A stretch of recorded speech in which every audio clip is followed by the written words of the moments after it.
Excuse me, my name is Carol Minkiti, and my husband was Ifeanyi Minkiti, who passed away about 3.5 years ago.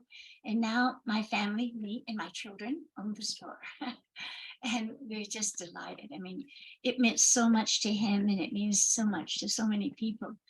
And we feel honored to have James as the manager, the superb manager. And we had two interns from Bennington College, Lily and Star. And I just want to say this is a very wonderful evening. It's very special to us because I think it's the 8th time spoKe has launched their magazine here. And we feel honored that they're doing that. And I know that my husband would be delighted. He felt this was a sacred place, that poetry was sacred, that the world owed its unity again through poetry. So thank you for being here. And there's people on the Zoom. How many is it, James? There's a lot of people on Zoom. We have 19. Hi, Darren. I know you. There's Hey, the Tina, camera. how you doing? Look there when you. Okay. Okay, thank you.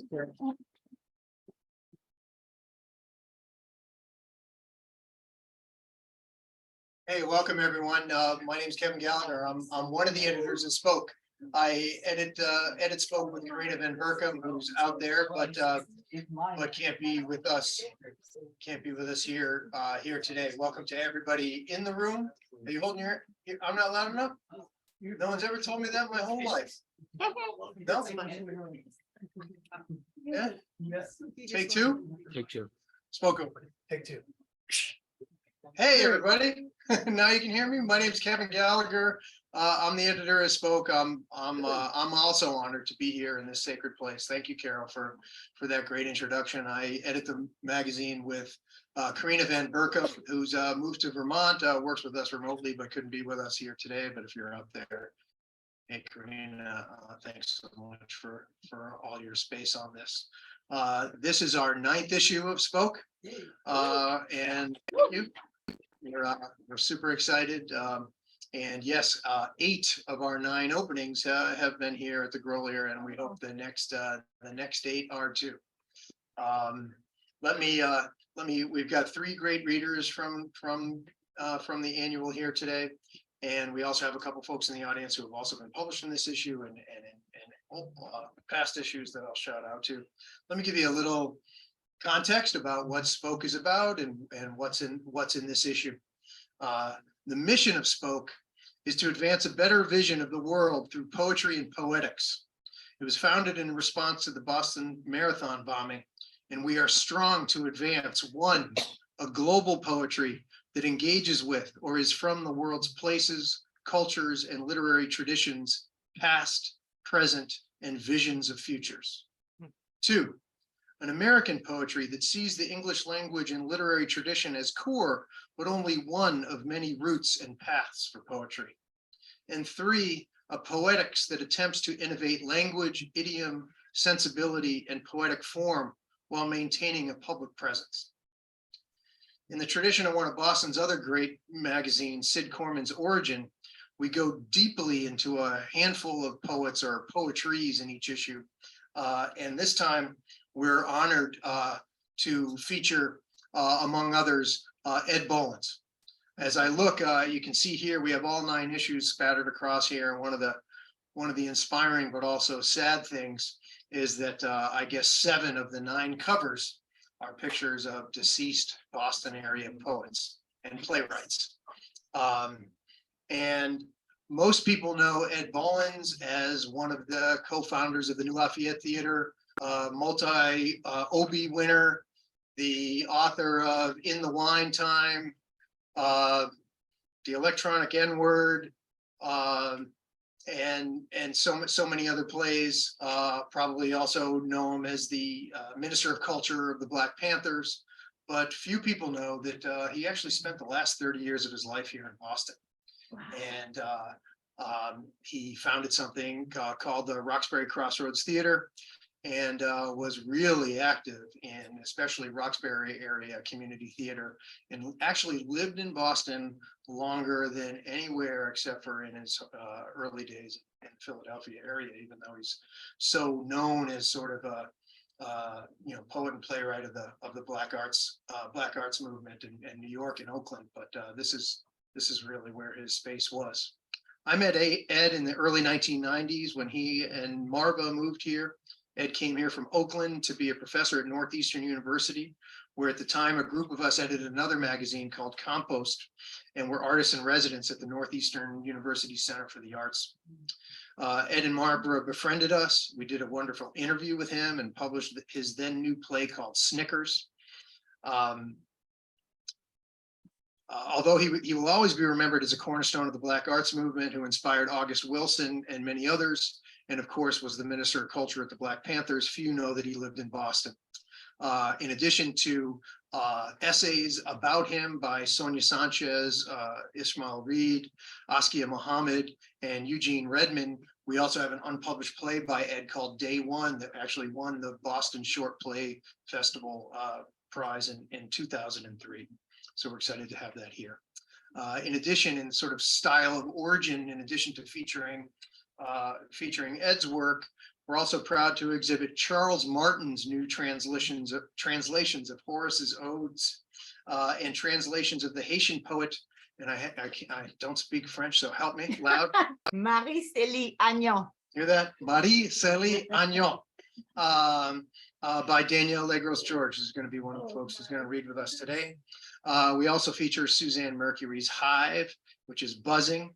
And once again, we serialize Amanda Cook's Letters to Maximus, and also feature Susan Eisenberg, who's here with us today. Our poetry section exhibits even more from Mark Vincennes, John Mulrooney, David Blair, Mark Pollock, who's here today, William Dureski. spoKe 9 has an incredible group of essays and reviews also, notably Larry Smith on Kenneth Patchen's days here in Boston, an essay by Linda Norton on Charles Reznikoff, one by Joe Safdie on Charles Olson and Brooks Adams, and reviews of books by Suzanne Mercury, Ben Mazer, who's here, and Roland Pease, who spent a lot of time in the neighborhood here until recently. We're going to have Susan, Danielle, and then Suzanne read. But to get a flow of poetry, I'm going to just read you their bios, a little bit about each one of them, and then we'll just go with it if we can. Let me start with Suzanne. Susan Eisenberg is a poet, essayist, oral historian, and visual artist. Her poetry books include Stanley's Girl, Perpetual Care, Blind Spot, this is going to take forever, Pioneering, and It's a Good Thing I'm Not Macho. And in nonfiction, the New York Times notable book, We'll Call You If We Need You, Experiences of Women Working Construction. Her mixed media art installation On Equal Terms, exhibited most recently at the AFL-CIO in Washington, D.C., is an interactive digital version. On Equal Terms, Gender and Solidarity was developed as Twink Frey visiting social activist at the University of Michigan. She's currently a resident scholar at Brandeis Women's Studies Research Center, where she directs the On Equal Terms project. Among the first women in the country to become a licensed union electrician, she worked on Boston area construction sites for 15 years, and she's the poetry editor of Labor, Studies in Working Class History. She'll be followed by, all right.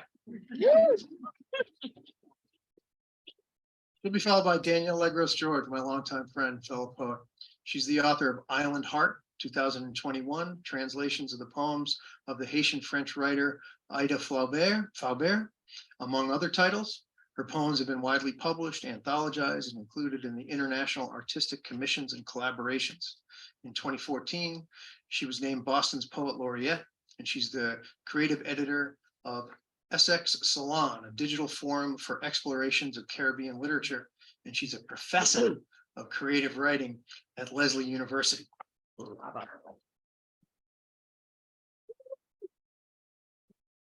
Next, we have, where'd she go? Suzanne, where'd they go?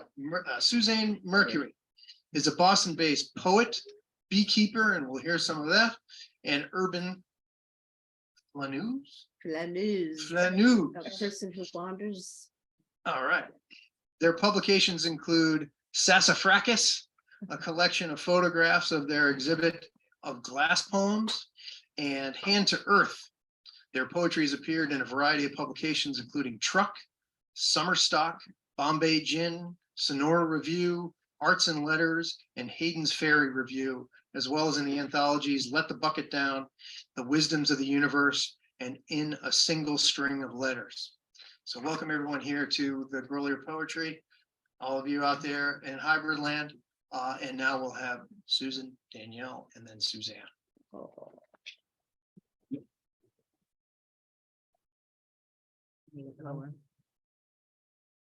Oops, sorry.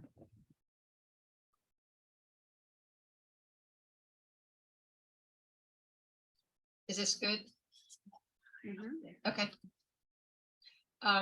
So it's wonderful to be here. You want me to lower that down for Oh, you? sure. There we go. There, that's a little Okay. better. Yeah, so it's wonderful to be here to celebrate spoke, and thank you, Kevin. And the poems that I have in this issue are all which I realize only in midway that it sort of fits with the idea of spoke, are all have titles that are phrases or questions that language, that's spoken language that just has hung on to me, often because of what it said hangs on. So and then the title phrase appears in the poem, and the poem kind of interrogates that. And I'm not going to read the poem. There's one, Where is Home, but it always makes me think of Ifeanyi and something that he said that I remember of that people always talk about going home, but you can't go home because what you remember as home is no longer there. And then I also remembered that coming here, which is always, I think, probably a resonant space for everybody who's a poet, probably anywhere, but particularly here. This was my first public reading, was in the Grolier series at the Adams House that Louisa Solano organized, and I read with Gerald Stern. So just to shout out to her as well.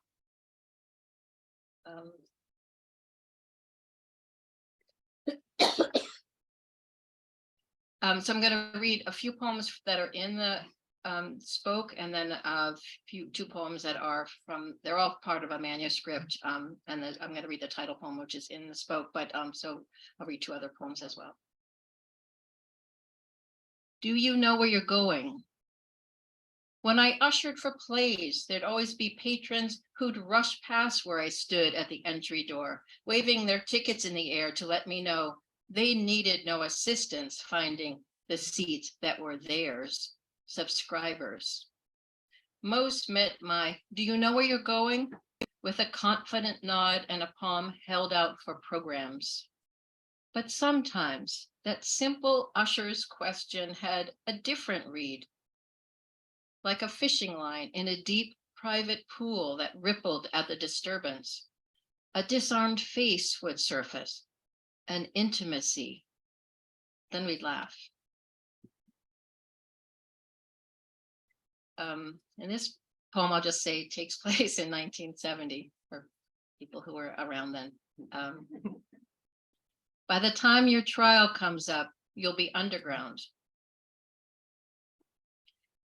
When the news clip filled the screen on my parents' TV of a woman yelling slogans despite her left cheek flat to the sidewalk, prone, with one cop's knee pressed into her back and another cop swinging a club toward her head, I did not mention that I knew her, or how, when I'd been arrested, blocking a video cam lens at an anti-war demo, she'd tried to recruit me. A billy club thrust against my solar plexus, I was lifted and carried to a waiting police van where they took ID and held my head by the hair for a photo before locking me inside. A street fight encircled the van, and then the rear doors flung open. Two women motioned my escape. The one on TV saying, don't not to worry. By the time your trial comes up, you'll be underground.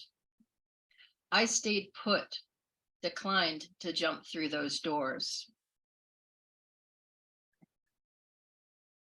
And this is a poem, sort of workplace poem.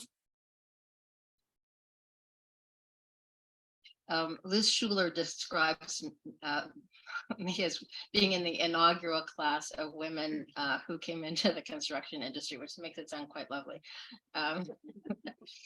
Pablo's holding you back, isn't he?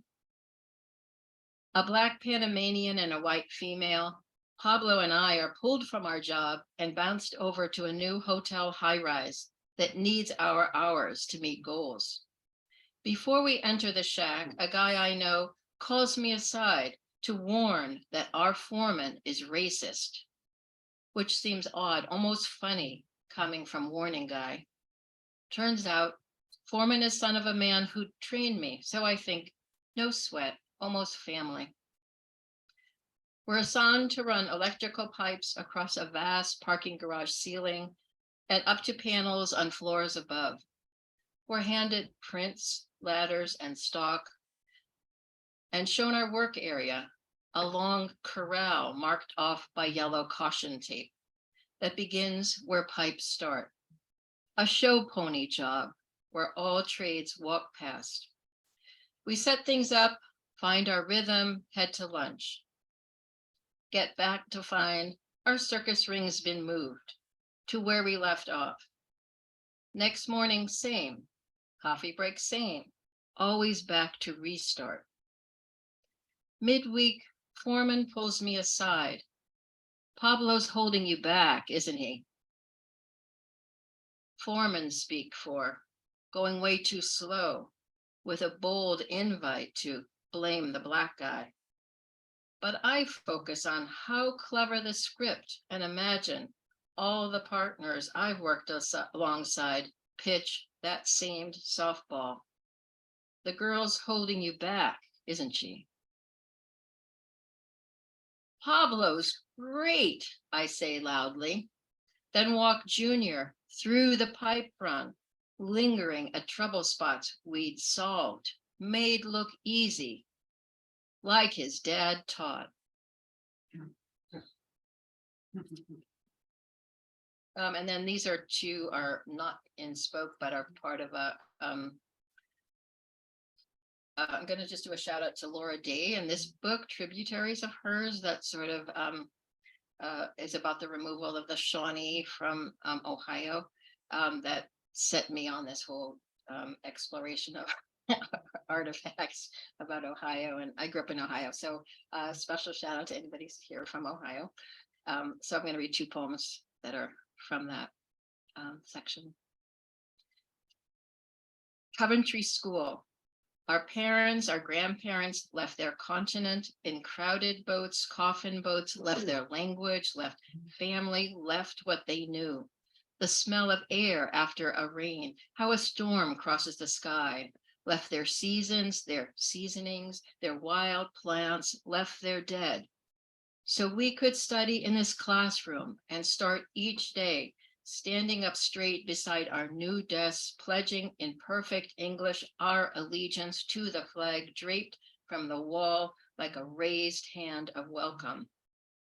Our parents, grandparents fled starvation, fled pogroms, fled mass graves being dug for their children, fled lands where they'd lived for centuries, but were still called foreign, called vermin, called names that can't be translated into English, to come here and open a laundry, a hardware, a store with handmade chocolates, to work long days, but for themselves, for their children to be more than cannon fodder or target practice, more than bent backs, to be Americans, white Americans.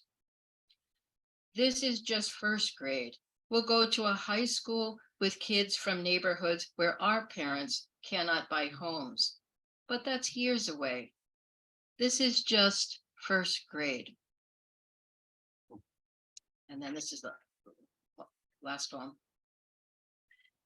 This is fourth grade. And I'll just do, there's some of it are italicized quotes. So,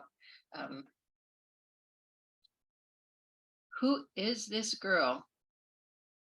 Fourth graders in neat rows, eyes forward toward promised futures, hands clasped behind backs. Who is this girl? Front row center between the two Garys. She writes in careful longhand, respectful of margins, the assigned notebook on Ohio, 69 pages. Each topic starts a fresh page. Table of contents, 13 maps, 5 lists. Colleges, counties, natural resources, industries, manufactured products. Reports on mounds, on Indian leaders. Ohio's first great citizen known to history, Chief Logan, Chief Eagle Feather, Tecumseh, who sided with the British in the War of 1812, Chief Little Turtle, Chief Pontiac. Reports on the state flag, state bird, state flower, state tree. Reports on major cities, on Ohio's 8 US presidents, Grant, Hayes, Garfield, the 2 Harrisons, McKinley, Taft, Harding, on John D. Rockefeller, Annie Oakley, Betty Zane. Pages 1 to 2, History of Ohio in 4 paragraphs. 2 on the dinosaurs and glaciers that left behind deposits of rich soil, coal, oil and gas, clay and shale, limestone and sandstone that carved out rivers and Great Lake Erie.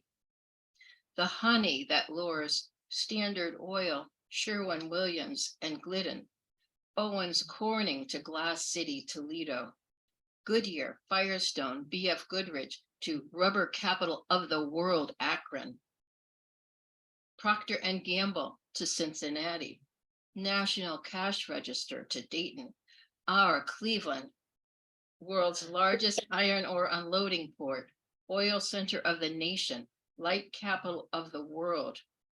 After the building of the Erie Canal, the city grew like Jack's beanstalk. Refineries, manufacturing plants for iron and steel, motors, auto parts, scientific instruments, electrical equipment, women's clothing. Does she purposely, so consistently mistake it's the contraction for its homonym, the possessive, just to use the curly apostrophe? Clearly conscious about word construction, she finds cause to unjoin syllables, like toy train cars, dangling a hyphen at line's edge.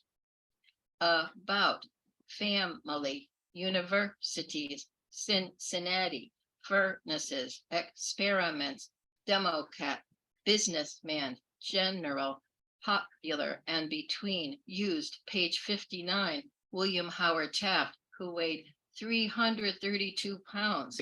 He ate beefsteak for breakfast and when worried, munched salted almonds between meals. Who is this girl who would swear, Girl Scouts honor, that to keep rich hunting grounds pristine for wild game, Indians did not live in Ohio? Contradicted by facts in her own text and page 18, map of Indian tribes in Ohio, neatly drawn on tracing paper and carefully cut out and taped to the page. Right there, between the straight line borders east and west, and squiggly Ohio River to the south, Lake Erie to the north, Ottawa, Miami, Wyandotte, Mingo, Delaware, Shawnee. But she'll stand by the catechism. The honey of cheap labor lures industry south. Next year, the big town department stores will start to close, and Houston will surpass Cleveland in size. Soon, U.S. Steel will dismantle its blast furnaces, and steel mills will become restaurants and artist lofts. When Huff burns, the charred skeletons of buildings will just be left.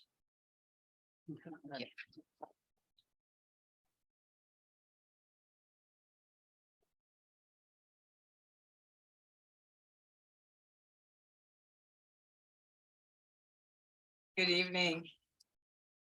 And good evening. It's a real pleasure to be sharing this reading with you, Susan, and with you, Suzanne.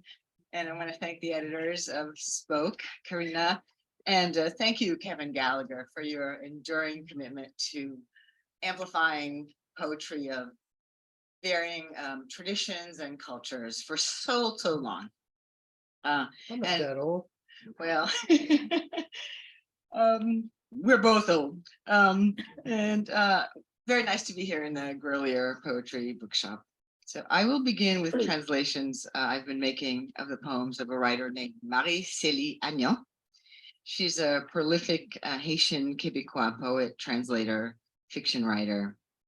And these are from her very first book, published in 1994, entitled Balafre, or scars, literally, but which I've translated as gashes. I'm translating the entire book, which I think is an important text because it introduces the many frameworks and themes that Agnon will employ and explore in her subsequent work, including questions of voice and interventions against violence. So I will read the titular poem in the original French, followed by my translation, and then I'll read some of her short poems that appear in spoKe. Then I'll read a long poem of mine. I'm trying to find some space to put stuff down. Okay, so Balafre. Sur les rides du monde, pour conjurer l'oubli, je veux écrire un long poème. Les ongles plantés dans l'écorce de la terre, au creux du mensonge, je veux écrire des phrases témoins. Sur tous les silences complices, je veux ma plume. Torrent, cavalcade, je veux ma plume. Ciseaux, je veux ma plume. Et réinventer ta vérité au monde.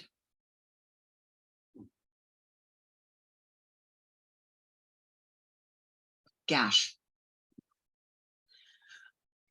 On the world's wrinkles, to fend off forgetfulness, I want to write a long poem. Fingernails planted in the peel of the earth. Deep in the lie, I want to write phrases of witness. On all the complicit silences, I want my pen. Flow and procession, I want my pen. Chisel, I want my pen. Reinventing your truth, O world.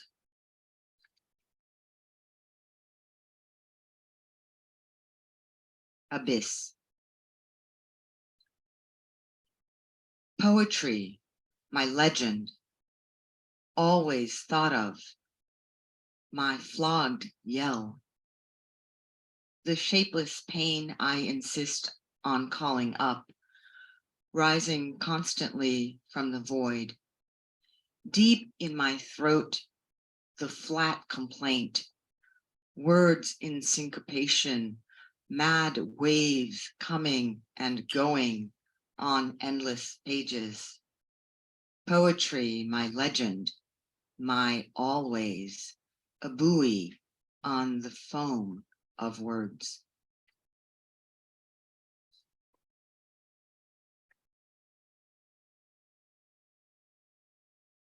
Second shout. Saraband of fertile stars. Scepter in hand, the day unfurls. Then the irreverent night.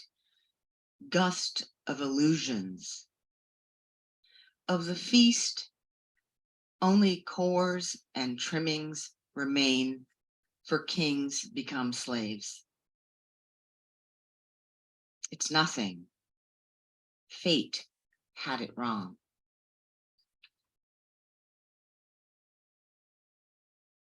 Third shout. The word has fled. What is left is the shout.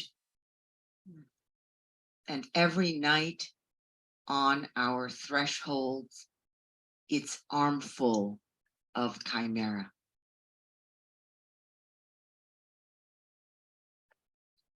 Last shout. Galloping anger storms what's left of the conscience. Chase then those unholy hands, fully teethed, that pluck out existence, that hurl feathers to the wind, gray or white, aimless feathers, black or yellow, feathers with no roosts, souls adrift. Marie-Célie Agnon, and these are poems in spoke 9.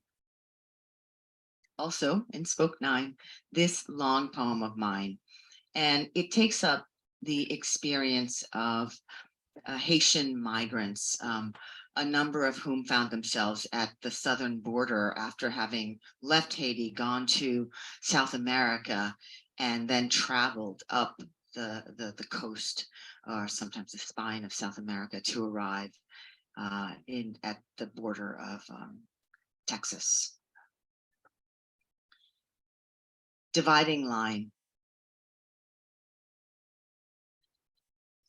where they were seeking asylum. Dividing line. I had no mother. I had no father. I had a need tied to a cord by a ball of flame. I ran. When the running could sear no more, when the horse of my body stopped, I walked.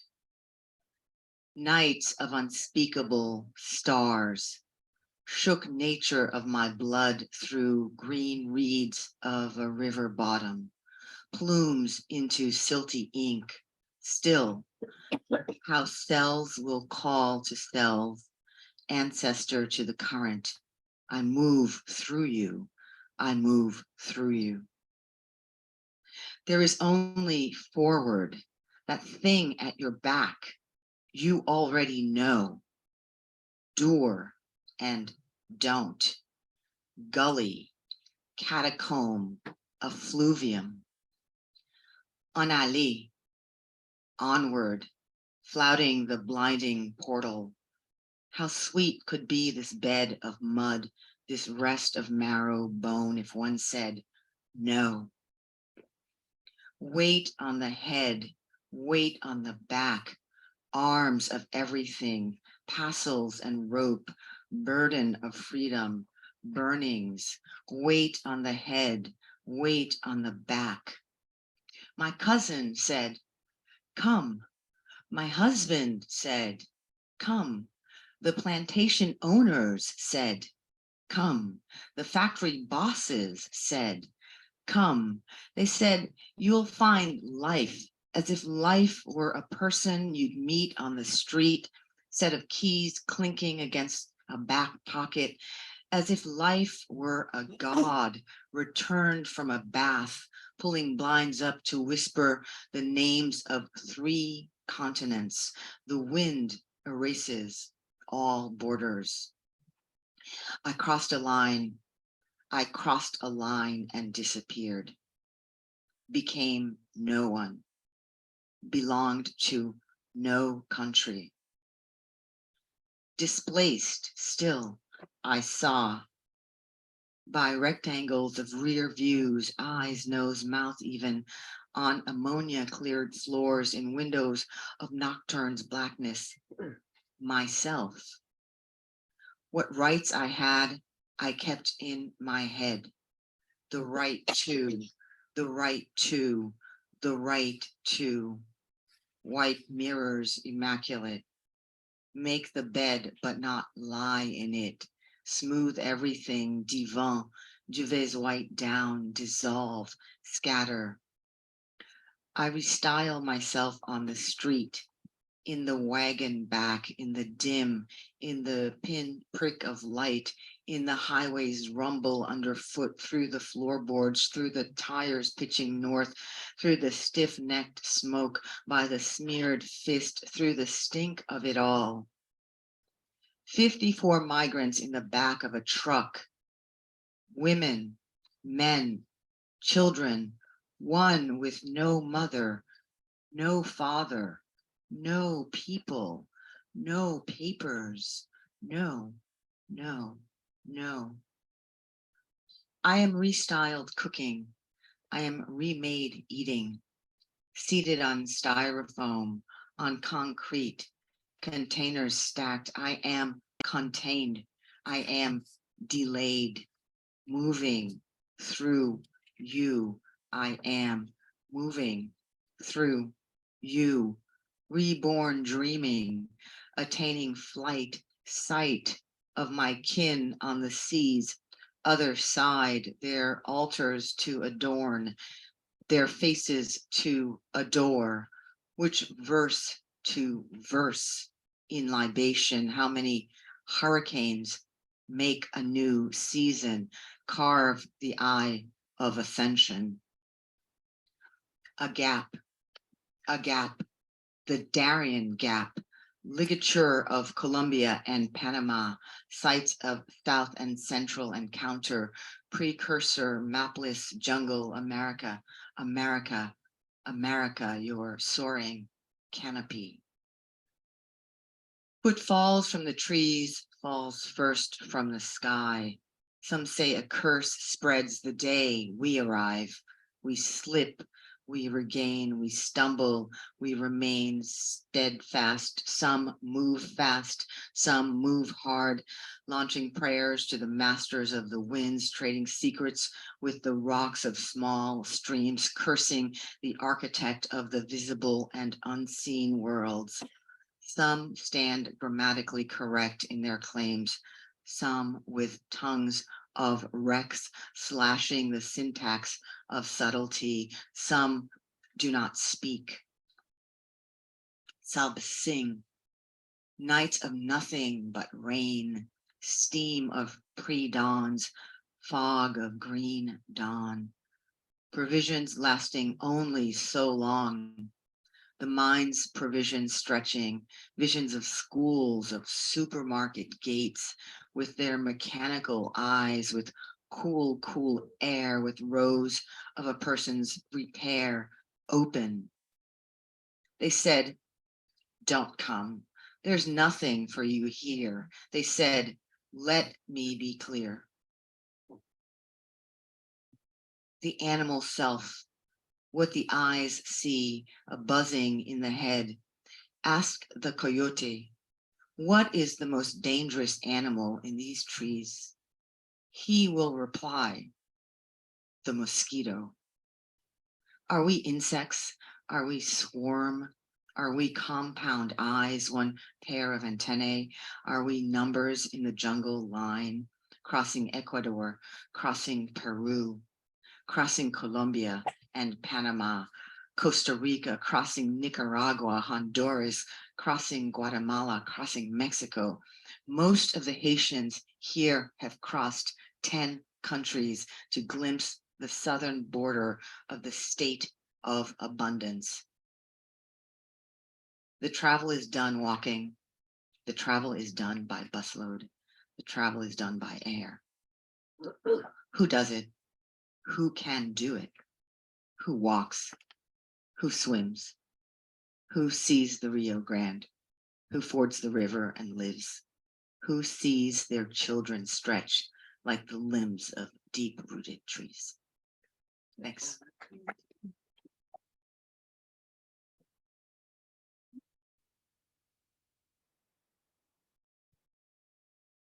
Beautiful. Oops, I'm tripping here. Hi, everyone. My name's Suzanne. I want to thank the Grolier and Kevin and Karina for this magnificent issue that you've put together. I'm so excited about and about all of the wonderful work that you do. And I'm also just very excited about, here I am, I'm in the Grolier. I remember coming here as a kid and walking through that door, feeling like I was walking into a cathedral of poets. And it always has that effect on me. So anyway, I'm very, very grateful to be here. I'm going to, can you hear me okay? Great, beautiful. I'm going to read some selections from my poem Hive. It's basically a book length poem. I wrote this poem as an act of magic to honor my bees, and I used a syllabic formula based on Agrippa's magic square for Venus. I composed it slowly over the course of winter and spring. I finished it in May, and then read it for the first time while sitting among my hives with the bees flying about me. So they got to be the first to hear it. And okay, so I'm just going to jump right into it. I look through parted fingers to balance the sun's quintessence in the bee's embodied flight. Dirty alchemist, you are a planet burned by sun. Inanna returned to you in a swarm of bees. Trembling, she shook the sun's head, crumbled with pollen, regenerated the world. I remember her flight and the sunflower's heliotropic gaze. The hive is utterance, a chorus of wings, a shadow theater of backlit liminality, a golden ratio of honeycomb, dark red resin and date palms. Talk to the bees, go, tell them everything. Anchoress, cave and queen light, rustle wings far shining, almond eye thistle, you instruct me, glisten the silver, O rain, our wings and wildflowers. She is the sun, earth bones and veiled thorax. A seed is a sun, bronze wisp, holding many times its weight in rainwater. Inanna takes flight. In Napa Valley, beekeepers said goodbye to their hives, then fled the fires. Returning, one found her hive bearding beneath a tree root, alive, a sheltered vibrato. Inanna weeps, pine resin, a bee captured. Hairy-legged bee, I have so much to say to you. A root unfurled, chlorophyll spreads through my fingers, a doorway that stings me. The hive is further away than I thought. Bees beard an operatic constellation made of pollen. I could not ever be less than a flower now. A bee sits on my head. The west wind slips silver the margin. Lace wings lift cord grass from blue. Time isn't made of anything. Slum gum, brood nest, honeycomb, queen flight, all of this world, shimmer planet that I was.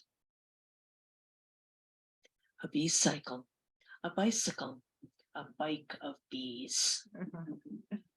Legs coated in blue pollen, sunlight and cobalt squill.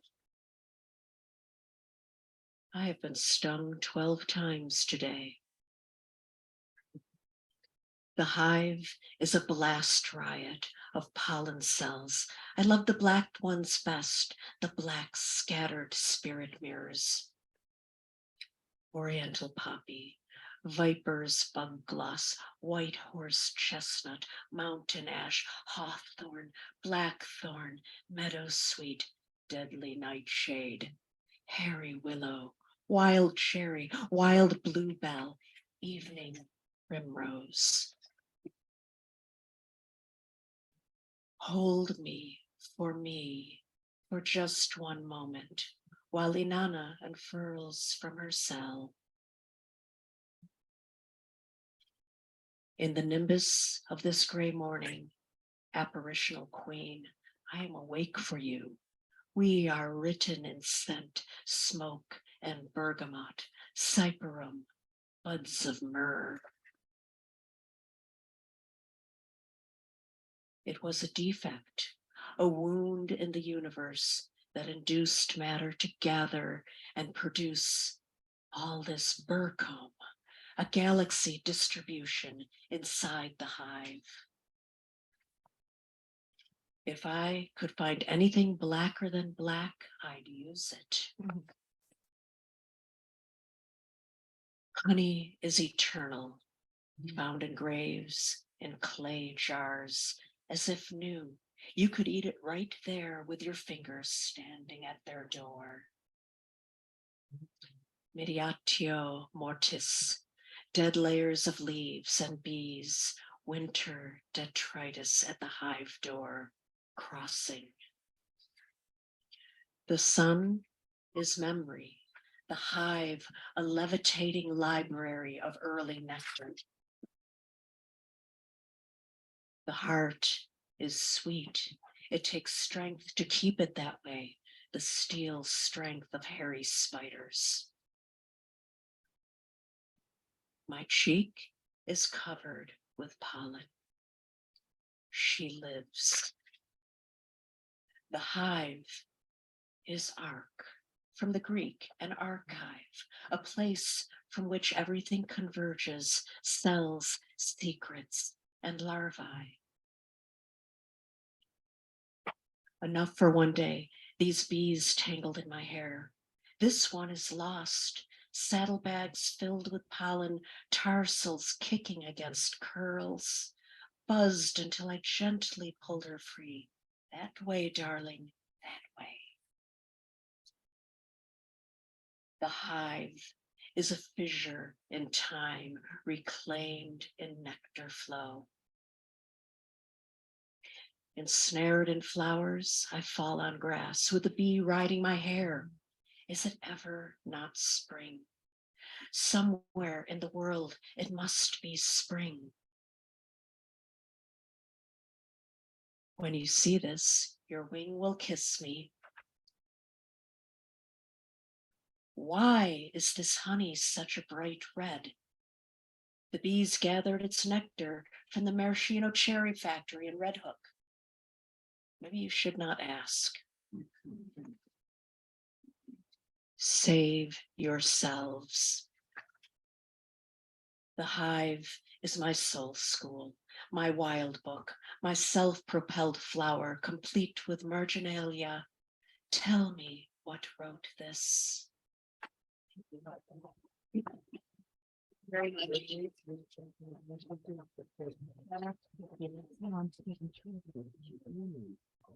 Thank you for joining us this evening. Let's give the poets another round of applause for a terrific reading.